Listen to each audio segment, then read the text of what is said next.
సాక్షాత్తు స్వర్గీయ వంగవీటి మోహన్ రంగా, స్వర్గీయ వంగవీటి రాధ, వీళ్ళకి సంబంధించినటువంటి ఎవరైతే ఆ రోజు నిందితులు ఉన్నారో, పర్టికులర్ గా రంగా గారి యొక్క హత్యలో నిందితులు ఎక్కడ ఉన్నారండి? ఇప్పుడు ఈ రోజు ఏ పార్టీలో ఉన్నారు? ఇప్పుడు ఇందాక ప్రెస్ మీట్ లో ఒక పక్కన రంగా గురించి మాట్లాడుతూ ఉంటే, ఆ మాట్లాడేటువంటి వ్యక్తి పక్కనే ఆ రోజు రంగా గారి హత్యలో నిందితులుగా ఉన్నటువంటి అవినాష్ ఎక్కడ ఉన్నాడు? అంటే వాళ్ళు మాట్లాడుతూ ఉంటే చాలా నిజంగా దెయ్యాలు వేదాలు వల్లిస్తుగా ఉన్నటువంటి పరిస్థితి.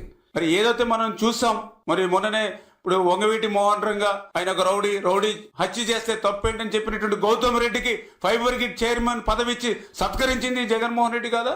ఏ ముఖం పెట్టుకుని ఏ రకంగా వంగవీటి మోహన్ రంగా మాట ఉచ్చరించడానికి కూడా, మాట్లాడడానికి కూడా ఈ యొక్క వైఎస్ఆర్సీపీ పార్టీకి ఎక్కడ హరవుతుందండి? ఆ రోజు రంగా గారిని హత్యకి ప్రతిఫలంగా మరి యొక్క దేవినేని నెహ్రూ గారికి కోట్ల రూపాయలు విలువ చేసినటువంటి భూములు హైదరాబాద్ లో కట్టబెట్టింది వైఎస్ రాజశేఖర రెడ్డి కదా.